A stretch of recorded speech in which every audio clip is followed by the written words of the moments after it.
wasn't near as long as Jeff Gordon's. There's the two sides to that coin. Gotta love that. Casey Kane leading this race in a Richard Petty Motorsports Ford, the Gillette family, majority owners of that team. And Kane announced recently that he'll be leaving at the end of the season, but that's not what's on his mind right now. It's how to win this race. Dick Berggren's in his pit. He's finished second twice. Kenny Francis is his crew chief. What is your strategy for the end of the event? Well, the Budweiser 4 has been running really good, but right now the strategy is just to make it to the end. There's still a long way to go. And you just got to try to have your car in one piece when you get down there to the end, and then it's just going to be about who you get with. And I'd say down at the end it's going to be more about track position and try to keep up front. But with the way the passing and stuff is with this spoiler package, it's you can go from first to last pretty quick. So I think it's going to be about who you get with, and if you can work together good and make your way up there. So hopefully we can survive, and hopefully keep running like we are. Good luck. Krista Boda. And the guy pushing him right now, Greg Biffle with Greg Irwin, his crew chief. I know you guys have an issue with the right front with the shock. You made the decision not to change it on that last stop. Why? Just the way the race looks like it's going to play out, we're going to be okay either taking gas or right sides more than likely from here on out. But 3M Fusion gets up front there and runs pretty good. Tribute to everybody at Roush Yates Engines.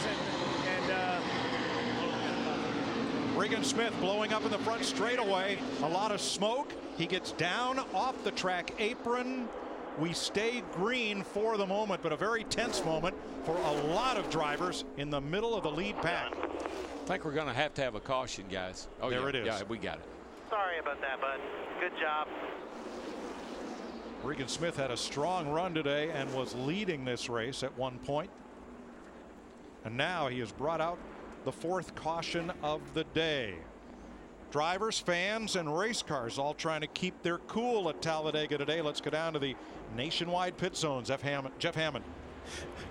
Mike, today during this, really fast, spectacular race, we're seeing two cars get hooked up and push one another around this 2.66 mile racetrack. And the way they're able to do that is running a certain amount of tape to keep the engine cool, but you've also got to have the right radiator package. You see here, we've got two different examples of what we have inside these Roush Fenway Fords. You can see this type, where this radiator's been right at Daytona, a little bit older style. Here's one of the more newer styles they're running. These radiators can cost all the way up to $12,000 or $15,000. The main thing is keep the engines cool. We've seen Mark Martin come to pit road to add tape because he lost it. It's so important to keep your car aerodynamically as slick as possible, and these radiators, no matter what kind of configuration you're running, are making it possible today at Talladega.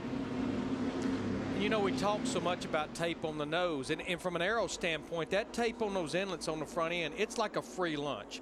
It creates more front downforce, pressure on the front wheels, gripping the racetrack, but the biggest thing here, it reduces the drag, really helps the straightaway speed, so you get as aggressive with tape as you can, and one reason you can is how efficient the radiators are.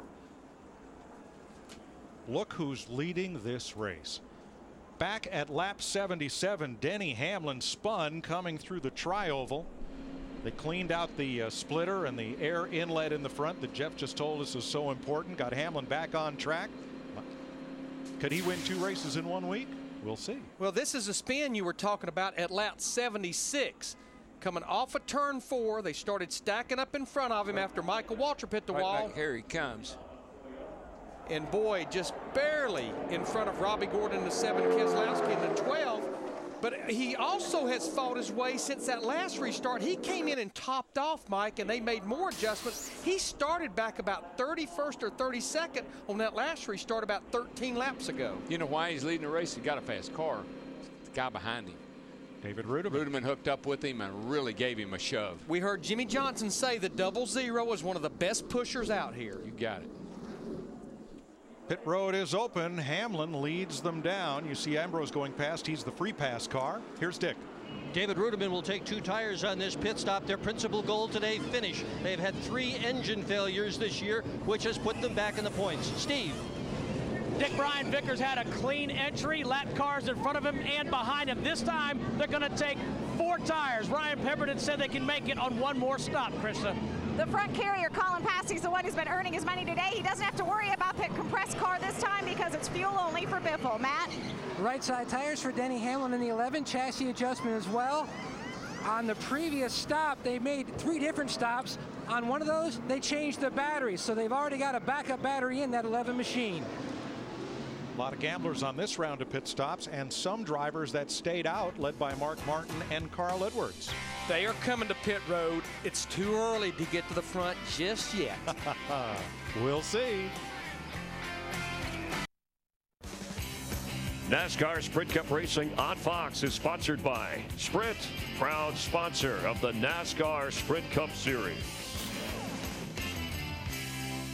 Sprint brings you an inside look at what's happening now inside the NASCAR Sprint Cup Series. Eyeballs glued to the Fox network this afternoon, and following the race on NASCAR Sprint Cup Mobile, which you can check out at sprint.com/speed. Jimmy Johnson, our unofficial point leader, as of the moment, 70 points ahead of Greg Biffle, who is the race leader right now. Talladega always draws a huge crowd. Is it for the fantastic finishes? Is it for the big one? Or is it just for the excitement of it all? I think it's all the above, Mike. It's just the anticipation of what's going to happen here every time we come.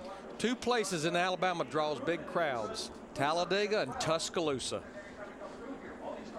Now today is a doubleheader because the nationwide race was rained out yesterday. They'll have 811 miles of racing at Talladega today. They'll run that race at 4:30 this afternoon. AT&T race break. Chris Myers. All right, Mike, we're 1 leader away from tying the all-time record, 27 leaders so far. One of those, and that's why the crowd was up earlier that you were talking about, the big crowd, because Dale Earnhardt Jr.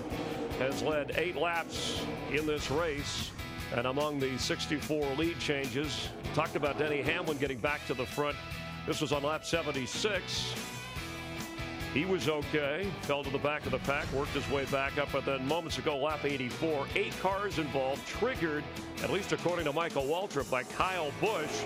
Johnny Sauter brings out the caution. Kurt Busch involved, Matt Kenseth, Elliott Sadler, some of the guys caught up in that 8-car mishap, and now we're inside of 84 laps to go after another caution as Matt Kenseth's car is under repair. He's had a rough day, Jeff Hammond. But what about the strategy at this point? No, we've been listening to it. I think Larry and Darrell have been talking about how you can hear the crews right now trying to make decisions. 2 tires, no tires. Where do we need to be? It's slowly but surely, Chris. We talk about 450 miles of this race is learning.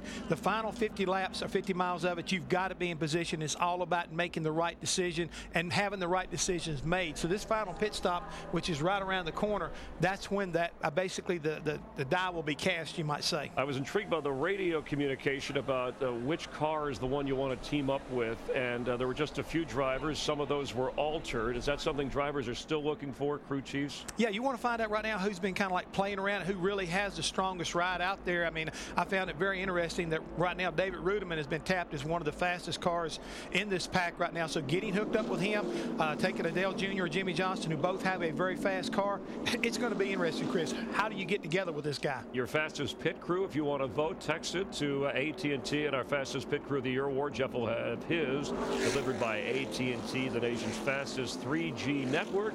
Greg Biffle, our leader in that. Mike, is your AT&T race break. Thanks, Chris. 33 cars on the lead lap. Biffle and Hamlin will restart on the front row. Rudiman and Allmendinger, Reagan and Burton, Kane and Logano, Kyle Busch, and Mike Blish, your top 10 with Jimmy Johnson 11th. Green flag.